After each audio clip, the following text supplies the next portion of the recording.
My dad discovered immortality. My dad went missing 4 months ago. At first, there was not the slightest bit of worry in my mind. It was that things like these weren't exactly unusual. Not with him. More often than not, he was simply unreachable. He would disappear for months at a time, with no phone number to call or address to visit. This was no different. I'd quickly changed my voicemail to a message indicating that no, I did not know what that was. After receiving multiple alarm calls from his co-workers, who were not as laid back as I was on this matter. At some point, due to the constant inflow of calls, I had to turn off my phone. Clearly, even though I told him to stop, he shared my phone number to a bunch of random people again, telling them that if he was unavailable, I could be of help. I can't say I really had a good relationship with him. He was my janitor, but that was it. That might be why I wasn't concerned about his disappearance, more than just being used to it. I think I was relieved in a way. I wouldn't have to deal with him for a few months. Wouldn't have to pretend to be interested in his crazy stories. If it wasn't for my mother, I wouldn't have just told him off. She was the only reason why I didn't cut ties altogether. So he was gone. Great, right? Apart from dealing with a bunch of pesky phone calls, I would have peace and quiet for a few months. Fortunately, that was true for most part, until I received a text from my brother, Isaiah, 2 weeks ago. Found something? Might interest you. Meet at Dad's? I was puzzled, maybe a bit intrigued. Mostly though, I wanted to know what was up. I called him. What is it? I asked, not bothering with the formalities. He stayed silent until he just said, sounding unusually quiet, I think you're gonna have to see it for yourself. This was enough to convince me. Okay, I'll see you there. I hung up. I guess I was mostly curious. I also knew that Isaiah wouldn't call me for no reason. If he thought I should see something, then I had to. He knew better than to bother me with banal things. I got on my bike and rode there. When I arrived, I noticed that the front door was wide open. No trace of my brother or his bike. Strange. I approached the house. Hello? I called in. I was immediately hit by a stench of rotting food. Ugh. I can see why you left the door open. I called in again, jokingly. Isaiah emerged from one of the rooms down the hall. You haven't even seen the worst of it, he said. I set foot in the wooden floor, despite the horrid smell. I knew my brother wanted to show me something, but I decided a little exploration wouldn't hurt anyone. I first entered the kitchen. The putrid smell of rotting food grabbed me by the throat. As I took a look around, I noticed a half-eaten sandwich on the table. Was Dad in a hurry when he left? Surely, if he'd known he would be away for so long, he would have clearly out his perishables. I made a mental note of this, as I thought it might be interesting to discuss with my brother. In the meantime, we had to take care of this.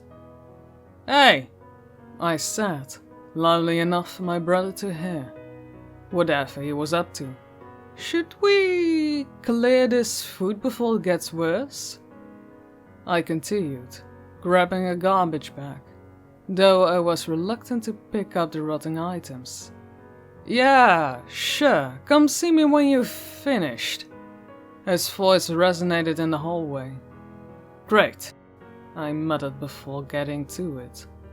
Eventually, I filled the bag and opened the windows to let some air in. I don't think I actually wanted to help Dad out at the time. I just didn't want the full smell clinging to my clothing. I took the trash out and finally joined my brother. I found him sitting down on the floor of what might have been a bedroom. Piles of paper scattered all around him. He was reading a journal, so focused on its content that he hadn't even noticed me. Dad's journal? I asked him, settling down next to him, while making sure I didn't accidentally crush one of the sheets of paper on the ground. He looked at me, startled. Yeah. Check this out, he said, passing the worn-out notebook to me. I flipped through the pages. At first, it wasn't anything new or particularly interesting. Discoveries he made throughout his career. Blah, blah, blah. Then Isaiah pointed me to the recent page, dating from months before the disappearance. I made a discovery, it read. Now, that was interesting. I'm sure you can guess what it was. I mean, haven't you read the title? My dad discovered immortality. But, as I was about to discover, it wasn't all unicorns and rainbows and Forever 25. No. Because when you try to defy the laws of nature, nature strikes back. Let's just say, it didn't miss that. Apparently, he had been working on it for years. A lifelong dream. A serum that would, when administered, freeze a person in time, so they would not age or deteriorate. Simply be forever, or at least until they were killed. Immortality is one thing, invisibility is another. Eventually it worked. He had been tested on baby mice, and that day, they stopped growing. A week after he gave it to them, they still hadn't changed. Not noticeably so. Now, that's made my dad really, and I say, really ambitious. And it worked. He didn't bother to check on the mice more than he had to. He didn't bother to keep them alive long enough to observe the long-term effects. He was so content, so full of himself, and that blinded him. So, he moved on to human testing. That's when it backfired. Horribly. Technically, the testing shouldn't have been very conclusive, as these people were adults, and watching an adult age is, well, a lengthy process.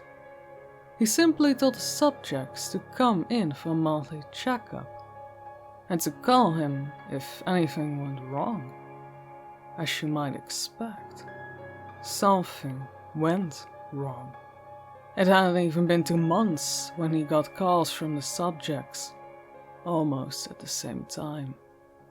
Then all complained about the same symptoms: fatigue, loss of strength, dry skin. My father told them to come in the first thing in the morning. And when they did, they were worse. They weren't just rapidly aging, they were decaying. Now, after this, the details grew scarce. I think my dad was ashamed, of a good reason. I don't know exactly what happened, but it didn't end well for the test subjects. Their body decayed, but they stayed alive. And that was the worst part of it. Forced to suffer through their own demise. Can you imagine that? I guess its own way the drugs still worked. They simply couldn't die. Not from their own body, at least. My dad had to euthanize them. He couldn't let them go on like this. He gave them relief, but he felt horribly guilty for it. For everything. From his ambitious idea to his administrating the serum without making sure it was safe. That very same guilt is the one that brings us to the events after reading the journal. I had read through it all, and I couldn't get rid of the sinking feeling in my throat. However much I tried to calm down, I felt sick. The full smell of the house wasn't helping. I had to get out. It was like I was suffocating. And although I didn't see Isaiah, I'm sure he felt the same. The fresh air helped me calm down a bit. But my chest felt heavy, and I was tearing up. I clenched my fist tight enough to fight against every bone in my body, screaming at me to run far, far away from this place. I had to go in. My head was spinning. I don't know if Isaiah was still in the house. I didn't see him, and I sure wouldn't dare ask. I entered the building, walking deviously, hands still shaking. The realization that what I was smelling was not rotten food, although I definitely contributed to the stench. I walked one foot after the other, and finally I reached the last door on the right. I put my hand on the doorknob, hoping to God that I was wrong, and that what I read wasn't true. But I knew it was. I gently opened the door. All the tension in my body suddenly dropped as I lay my eyes upon the horrid scene. My brain simply observed the decaying body in front of me. Almost uninterestingly, my dad, or rather, what was left of him, was laying there as if he waited for the serum to take effect, or hadn't moved since, waiting for his demise, but one that would surely never come. I called for Isaiah. He didn't answer. I didn't want to spend one more minute in this house, so I can understand his leaving. I did what I had to, the only thing I could do, really. I burned the house. I certainly wasn't about to carry his carcass outside. I know he was still alive, but I hope he doesn't blame me, wherever he is. Maybe he felt some sort of relief. I ended his suffering, after all. Isaiah joined me soon after I set fire to the house. I don't know where he went, and I didn't ask. We simply watched as the blaze grew and grew, and I ended up calling the fire department, while I was sure there was no way of retrieving any insight.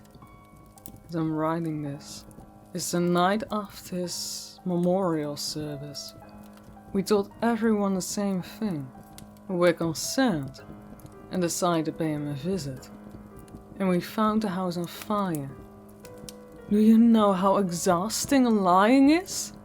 Having to repeat the same fabricated tale, never to make the truth known.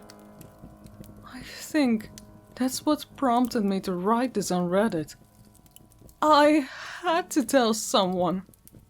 So, thank you. Really. I feel so much better now. It has been barely 2 weeks since the incident, but I think I can put it behind me. Or at least, not think about it all the time.